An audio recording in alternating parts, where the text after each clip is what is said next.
సన్మార్గం వీక్షకులందరికీ నమస్కారం. ఇటీవల చాలామంది వ్యక్తిత్వ వికాసానికి, మానసిక ఆందోళనలకు రకరకాల కౌన్సిలింగులని వెళ్ళిపోతున్నారు. శిక్షణ తరగతులు ఇవన్నీ కూడా వెళ్ళి హాజరై విషయాలు తెలుసుకుంటున్నారు. వ్యక్తిత్వ వికాసానికి, ధర్మాచరణకి అన్నదమ్ములు, అక్కచెల్లెళ్ళు, తల్లిదండ్రులు, మిత్రులు, శత్రువులు వీళ్ళందరితోటి కూడా ఎట్లా ప్రవర్తించాలి అని మనకు చెప్పిన, తెలిపిన, మనకు మార్గదర్శనం చేసిన ఏకైక వ్యక్తి మన ఇష్టదైవం శ్రీరామచంద్రుడు. ఆయన గురించి ఎందుకు చెప్పుకోవాలి అంటే, ఇప్పుడు మనం చెప్పుకున్న అన్ని విషయాలకి ఆయనే మనకు అన్ని రకాలుగాను నడిపించేవాడు అన్నమాట. వాల్మీకి గారు 32 సుగుణాల రాశి అని రాముడిని ఎంత పొగిడినప్పటికీ ఆయనకు తనివి తీరలే. అందుకని ఏం చెప్పారంటే, రమయతి గుణై ప్రజాయితి, ప్రజలలోకి కూడా చొచ్చుకుపోయి వాళ్ళందరి విషయాలు తెలుసుకునేవాడు. కనుకనే తరువాత ప్రజారంజకుడైన పాలకుడుగా మారాడు. ఎంతటి ప్రేమ ఉంది ప్రజలందరికీ రాముడి మీద అంటే, వనవాసానికి వెళ్ళిపోతున్న రాముడి వెంట సగం అయోధ్య, సగానికి పైగానే అయోధ్య ప్రజలందరూ రాముడి రథం వెనుక వెళ్ళిపోయారట. గంగా తీరం దాకా వెళ్ళిపోయారు. ప్రతి వాళ్ళని కూడా రాజ్యంలో ఉన్న, అంటే పెరిగి పెద్దవాడవుతూ తాను ఎవరో ప్రజలకు పరిచయం చేసుకోవాలని అందరి మధ్యలోకి వెళుతూ ఆ ప్రతి వాళ్ళ పేర్లు తెలుసుకుని, ఆ తర్వాత మళ్ళీ కలిసినప్పుడు ఆ పేర్లతో వాళ్ళని పిలిచి వాళ్ళకు ఆశ్చర్యం కలిగించడంతో పాటు వాళ్ళ యోగక్షేమాలు కూడా తెలుసుకునేవాడట. అటువంటి వాడు రామచంద్రుడు. ఈ రామకథ జైన బౌద్ధ గ్రంథాలలో రకరకాలైన తేడాలతో ఉన్నప్పటికీ కూడా రాముణ్ణి సుగుణాల రాశిగా పొగడడంలో అందరూ కూడా ముక్త కంఠంతో చెప్పారన్నమాట. అతను సుగుణాల రాశి, సందేహం లేదు. చాలా ప్రాచీన కాలం నుంచే ఇది మనకుంది. అప్పటి నుంచి ఇప్పటికీ కూడా రాముడే జగదభిరాముడు, అతని కంటే మార్గదర్శకుడు ఎవరు లేరు, ధర్మపాలనలో అతన్ని మించిన వాళ్ళు ఎవరు లేరు అని చెప్పుకుంటున్నామంటే ఎంతగా రాముడిని మనం ఇష్టపడుతున్నాం. తల్లిదండ్రులకు ఇష్టమైన కుమారుడిగా ఏ పని చెప్పినా చేయడం, తండ్రి మాట కానీ తల్లి మాట కానీ శిరోధార్యంగా వహించడం. ఉదాహరణకు మనం వనవాసానికి పంపడం తీసుకుందాం. కైకేయి చెప్పింది, దశరథుడు నాకు వరాలు ఇచ్చాడు, మీ తండ్రి గారి ఆజ్ఞను పాలించి నీవు అరణ్యాలకు వెళ్ళాలి అని చెప్పింది. తండ్రి చెప్పలేకపోతున్నాడు ముఖాముఖిగా నీతోటి, అందుకనే చాలా బాధపడుతున్నాడు అని చెప్పింది. కనుక పితృవాక్య పరిపాలకుడే కాకుండా మాతృవాక్య పరిపాలకుడు కూడా అయ్యాడు. నువ్వు వనవాసానికి వెళ్ళు అంటే నిశ్చింతగా దగ్గరకు వచ్చాడు. కైకేయి దగ్గరకు వచ్చి పాదాభివందనం చేసి బయలుదేరాడు. నాకు ఇచ్చిన వరాల ప్రకారం భరతుడికి రాజ్యాభిషేకం జరుగుతుంది, నిన్నేమో 14 ఏళ్ల పాటు అరణ్యానికి పంపిస్తున్నారు నాన్నగారు అని చెప్తే, అబ్బా దీనికి వరాలు ఎందుకమ్మా, నాతో చెప్తే నేను భరతుడికి రాజ్యం ఇవ్వనా అన్నాడట. అంతటి ఔదార్యమూర్తి, సోదరుల పట్ల అంత ప్రేమ కూడా ఉన్నవాడు. కొంచెం కంగు తిన్నది కైకేయి, ఎందుకంటే గొడవ చేస్తాడేమో, యుద్ధం జరుగుతుందేమో, ఇలాంటివన్నీ ఊహించింది పాపం. కానీ ఏంటి విధి విలాసం, మందర చేసిన దుర్బోధ వల్ల అట్లా చేయాల్సి వచ్చింది ఆవిడకు. ముందు కథ జరగాలి కదా. అందుకని సరే రాముడు అరణ్యాలకు వెళ్ళిపోయాడు. లక్ష్మణుడు వెంటే ఉన్నాడు నీడలాగా. ఎంత ప్రేమ చూపించాడు రాముడి మీద. రాముడు కూడా అంతటి వాత్సల్యమే చూపించాడు. రావణాసురుడితో జరిగిన యుద్ధంలో 2 సార్లు లక్ష్మణుడు దాదాపు ప్రాణాలు కోల్పోయాడు. ఒకటి నాగాస్త్రంతో, రెండవది రావణాసురుడు వేసినటువంటి శక్తితో. 2 సార్లు కూడా హనుమంతుడు సంజీవని పర్వతం తీసుకువచ్చి ఆ ఔషధులతోటి లక్ష్మణుడికి ప్రాణదానం చేశాడు. అప్పుడు రాముడు అంటాడు, ప్రపంచంలో భార్యను మళ్ళీ పొందవచ్చు, సంతానం పొందవచ్చు, చుట్టాలు తర్వాత మిత్రుడు ఎవరినైనా పొందొచ్చు, కానీ తోడబుట్టిన సోదరుడిని మళ్ళీ పొందడం సాధ్యమవుతుందా? లక్ష్మణుడికి ఏమన్నా జరిగితే అయోధ్యకు వెళ్ళి నేను సుమిత్రాదేవికి ఏం సమాధానం చెప్పాలి, మిగిలిన అందరికీ ఏం సమాధానం చెప్పాలి అని బాధపడతాడు. అటువంటి సోదర ప్రేమ ఎంత వాత్సల్యం చూపుతాడో. భ్రాతృప్రేమ, భ్రాతృవాత్సల్యం విశేషంగా ఉన్నాయి రాముడికి. రామో విగ్రహవాన్ ధర్మ అని మారీచుడు ఎవరు? రావణాసురుడు మేనమామ. అతను సాక్షాత్తుగా అట్లా చెప్పాడనమాట. అంటే రా అనే పేరు వింటే, ఒక అక్షరం వింటే తర్వాత మా అంటారేమో, నాకు భయం, రామ అనే పేరు వింటే నా ప్రాణాలు పోతాయి అని భయపడ్డాడు. ఎందుకు? అతని ధర్మాచరణకు భయపడ్డాడు అనమాట. ఇంతకు ఈ రాముడిని గురించి అధ్యాత్మ రామాయణంలో మహాదేవుడు గిరిజాదేవికి ఏం చెప్పాడు అంటే రామనామ మహిమని ఇట్లా వివరించాడనమాట. శ్రీరామ రామ రామేతి రమే రామే మనోరమే సహస్రనామ తత్తుల్యం రామనామ వరాననే. తులసీదాసు తన రామచరిత మానసులో రామ అనే పదానికి అగ్ని, సూర్యచంద్రుడు ఈ ముగ్గురు కూడా ప్రతీకలు అని చెప్పాడు. రా అంటే అగ్ని, ఆ అంటే సూర్యుడు, మా అంటే చంద్రుడు. ఈ ముగ్గురే కదా సృష్టి స్థితిలయాలకు కారణం అవుతారు. ఎందుకంటే వాళ్ళు లేకపోతే వెలుగు చీకట్లు లేవు. ఈ త్రిమూర్తుల రూపమే శ్రీరాముడు. రామ అని ఒక మాట అంటే ఆ రామనామ మహిమ వల్ల మనకు ఎటువంటి పుణ్యం, మనశ్శాంతి చేకూరుతాయి అనేది ఈ పదాల ఉచ్చారణలో చెప్పారనమాట.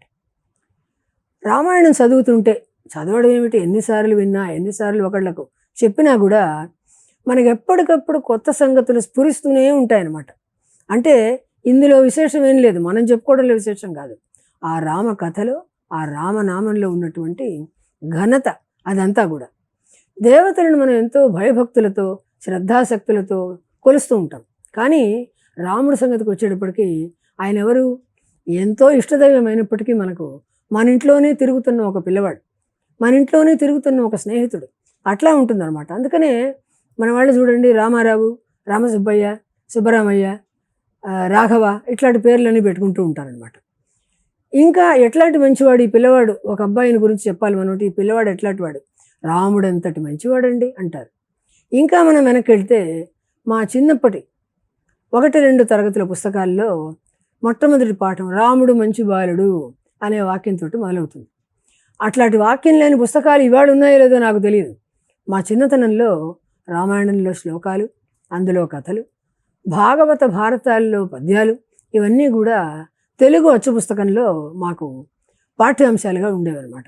అందువల్ల ఏమిటంటే ఈ రామాయణ, భారత, భాగవతాలు, భగవద్గీత ఇవన్నీ కూడా మన చరిత్ర, మన సంస్కృతి, మన మూలాలు, మన నాగరికతకు మూలమైనటువంటివి. ఇవి మనం పిల్లలకు నేర్పాలన్నమాట ఈనాడే. ఎందుకంటే తల్లిదండ్రులు ముందుగా బాగా తెలుసుకోవాలి, తెలుసుకుని పిల్లలకు కూడా చెప్పాలి. ఆ విధంగా పిల్లలందరినీ కూడా రాముడంతటి గొప్ప వ్యక్తులుగా తీర్చిదిద్దాలి. విద్యార్థిగా ఉన్నప్పుడు ఏం చేశాడు రాముడు? ముందు వశిష్ఠుడి దగ్గర అస్త్ర విద్యలన్నీ నేర్చుకున్నారు. తర్వాత విశ్వామిత్రుడు వచ్చాడు. వచ్చి, నాయనా దశరథ, మీ పిల్లలిద్దరిని రాముడిని నాతో పంపు నా యాగరక్షణకి అన్నాడు. సరే, ముందు తటపటాయించాడు. వశిష్ఠ మహర్షి చెప్పడం వల్ల పంపించాడు. విశ్వామిత్రుడు ఎందుకు వచ్చారు అక్కడికి అంటే, యాగరక్షణ చేయడానికి ఆయనకు శక్తి లేక కాదు, రాముడికి ఆ కీర్తి కట్టబెట్టాలి. పైగా తన దగ్గరున్న అస్త్ర విద్యలన్నీ కూడా రాముడికి నేర్పాలి. ఎన్నో అస్త్ర విద్యలు నేర్పారు. ఎన్ని రకాల మంత్రాల అధిష్టాన దేవతలను వీళ్ళందరినీ కూడా రాముడికి స్వాధీనపరిచాడనమాట ఆయన. అక్కడితో ఆగిపోవచ్చు, యాగరక్షణ అయిపోయింది, నువ్వు అయోధ్యకు వెళ్ళిపో అని చెప్పచ్చు. కానీ చెప్పలా. ఎందుకు? జగత్ కళ్యాణ కారణమైన సీతారాముల కళ్యాణం ఆయన చేతుల మీదుగా జరగవలసి ఉంది. ఆ విధంగా ఆయన జరిపించాడు. అక్కడే రాక్షస సంహారానికి బీజం పడిందనమాట. ఆ విధంగా విద్యార్థిగా ఉన్న రాముడు గురువు నడకుండా ఏ పని చేయడు, గురువు చెప్తే కానీ చేయడు. రామ, ఆ ధనుసు సంగతి ఏమిటో కాస్త చూడు అంటే, చూస్తాను గురువర్య అని నమస్కారం పెట్టి వెళ్ళి ఎత్తాడు. ఆ ధనుసు విరిచాడు. సీతా కళ్యాణము, లోక కళ్యాణము అన్నీ జరిగాయన్నమాట. సీత మీద ఆదర్శ దంపతుల విషయంలో చెప్పుకోవాలి అంటే రాముడు, సీత వీళ్ళిద్దరిని గురించే చెప్తారు. ఆదర్శ దాంపత్యానికి సీతారాములే ప్రపంచంలో ఆనాటికి ఈనాటికి కూడా ఉదాహరణలు. ఎంతటి ప్రేమ సీత మీద రాముడికి ఉంది, ఆవిడ కూడా అట్లాగే ఉంటుంది. ఇద్దరు కూడా ఒకటే మాట ఒకటే బాటలాగా ఉంటారు. ఆయన ఒకటే బాణం ఒకటే పత్నిలా ఉంటాడు. ఆయన కూడా ఈయన అనుకున్న మాట ఆవిడ నోటి వెంట బయటకు వస్తుంది. ఈయన మనసులో అనుకున్న మాట రాముడి తర్వాత చెప్తాడు ఆమెకు. అంతటి 2 శరీరాలు బయటకు విడివిడిగా ఉన్న ఏకాత్మగా ఉన్నటువంటి అంతటి ప్రేమమూర్తులు వాళ్ళిద్దరు. మాయలేడి కనిపించింది అరణ్యవాసంలో. లక్ష్మణుడు చెప్పాడు, అన్నా ఇది మాయ, మారీచుడు అనేవాడు ఒకడు ఉన్నాడు. అతను మాయలేడిగా మారి స్వర్ణ జింక, బంగారు జింకగా మారి అందరికీ కూడా కనిపిస్తూ మునీశ్వరుని సంహరించేవాడు. ఇది చిరకాలంగా మనం వింటున్నాం. ఇంతకాలం రాలేదు కదా, దాదాపు 13 ఏళ్ళు గడిచిపోయినాయి. 14వ ఏట ఈ తిప్పలన్నీ పడ్డారు పాపం వాళ్ళు. 14వ ఏట ఇన్నేళ్లుగా రాలేదు ఎవరు ఇక్కడ. ఇప్పుడు అకస్మాత్తుగా మాయలేడి రావడం ఏమిటి?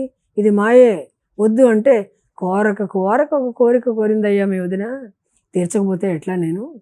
సరే మాయ మాయ అంటున్నావు, మాయ అయితే ఛేదిస్తాను, కాకపోతే సాధిస్తాను అన్నాడు. తర్వాత కథ జరగడానికి ఇది నాంది కదా మాయలేడి రావడము. తెలుసు కేవలం నేను మనిషినే, దశరథుడి కొడుకునే అని చెప్తాడు. తాను భగవంతుడిని తెలిసినప్పటికీ ప్రకటించుకోడు. అదే కృష్ణావతారంలో మాత్రం కృష్ణుడు నేను భగవంతుడిని అని ప్రకటించుకుంటాడు. రాముడు అట్లా చేయడు. నేను దశరథుడి పుత్రుడిని మాత్రమే, కేవలం మనిషినే అని చెప్పుకుంటూ ఉంటాడు అనమాట. తరువాత జరిగిన ఒక సంఘటన కాకాసురుడు వృత్తాంతం. ఈ వృత్తాంతంలో కూడా కాకాసురుడు వల్ల సీతమ్మకు జరిగిన అపకారానికి ఒక గరికపోచను బ్రహ్మాస్త్రం తోటి అభిమంత్రించి కాకి మీదకి వదులుతాడు. చివరికి మంత్రించి సంధించిన బాణం లేదా గరికపోచ వ్యర్థం కాకూడదు కనుక కాకాసురుడు కుడికన్ను తీసేస్తాడు. సీత మీద ఎంతటి ప్రేమ లేకపోతే అట్లాంటి పని చేస్తాడు? భార్యాభర్తల మధ్య, ఇద్దరి మధ్య కూడా ఒక ప్రేమ, ఒక నమ్మకం, ఒకటే మాటగా మనం ఉండాలి. ఒకళ్ళకొకళ్ళు అణిగి ఉండడం కాదు, ఇక్కడ నమ్మకంతో ప్రేమతోటి ఉండాలి. అనురాగం ఉంటే చక్కటి దాంపత్యం వర్ధిల్లుతుంది. ఈ విధంగా వాళ్ళని ఆదర్శంగా తీసుకోవడం వల్ల, రాముణ్ణి పదే పదే తలుసుకోవడం వల్ల అతని వ్యక్తిత్వం, అతని సుగుణాలు మనకు వంటబడతాయి, మనసుకు పడితే వంటబడతాయి. తద్వారా మనం కూడా మన జీవితాలు చాలా బాగా తీర్చిదిద్దుకోగలుగుతాం అన్నమాట. అందుకనే రామదాసు గారు అంతా రామమయం, ఈ జగమంతా రామమయం అన్నారు. ఈ రామకథ మరి ఎంతకాలం ఉంటుంది అని అంటే, సూర్యచంద్రులు ఉన్నంత వరకు, భూమండలం ఉన్నంత వరకు కూడా ఉంటుంది. ప్రపంచం అంతటినీ కూడా ఏకసూత్రతతో బంధించగలిగే ఒకానొక కథ కనుక ఎప్పటి వరకైనా నిలిచి ఉంటుంది. సోదరుల మీద ప్రేమ, భార్య మీద ప్రేమ, ఇవన్నీ చెప్పుకున్నాం కదా. శత్రువుల పట్ల, భక్తుల పట్ల ఎట్లాంటి కరుణ చూపుతాడు రాముడు అని అంటే, రావణాసురుడు తమ్ముడైన విభీషణుడు రావణుడి చేత అవమానపడి రాముడిని శరణు వేడడానికని వస్తాడు. అందరూ చెప్తారు, సుగ్రీవుడు, అంగదుడు, తర్వాత జాంబవంతుడు, వీళ్ళందరూ, లక్ష్మణుడు కూడా శత్రువు తమ్ముడు. అక్కడ గొడవపడి ఇక్కడికి వచ్చాడు, రేపొద్దున మనతో గొడవపడితే మనకు అపకారం చేస్తాడేమో అని అంటారు. కానీ హనుమంతుడు మాత్రం ఇతను మంచివాడని చెప్తే శరణాగతి ఇచ్చి తక్షణమే పట్టాభిషేకం కూడా చేస్తాడు. మళ్ళీ అదే హనుమంతుడి పట్ల ఎంత వాత్సల్యం చూపిస్తాడంటే, ఖచ్చితంగా హనుమంతుడు సముద్రం దాటి వెళ్ళి సీతమ్మను చూడగలడు అనే నమ్మకంతో అతనికి అంగుళీయకాన్ని ఇస్తాడు. రాముడి సుగుణాలు పదే పదే తలుచుకుంటూ, పదే పదే రామాయణ గాథ చదువుతూ, లోకంలో ఉన్నటువంటి తల్లిదండ్రులందరూ చదవాలి, తమ పిల్లలందరికీ కూడా రాముడి గాథలు చెప్పాలి. చెప్పడం వల్ల గొప్పదైన వ్యక్తిత్వ వికాసం ప్రతి పిల్లవాడిలోనూ కలుగుతుంది. వాళ్ళలో తల్లిదండ్రుల పట్ల భక్తి, సోదరుల పట్ల ప్రేమే కాకుండా సమాజం పట్ల ఒక బాధ్యత, దేశభక్తి కూడా పెరుగుతుంది. కాబట్టి రామాయణం ద్వారా వ్యక్తిత్వ వికాసాన్ని పొందాలి అనుకున్న వాళ్ళందరూ కూడా దాన్ని పదే పదే చదవాలి అని నేను మనవి చేసుకుంటున్నాను. నమస్కారం.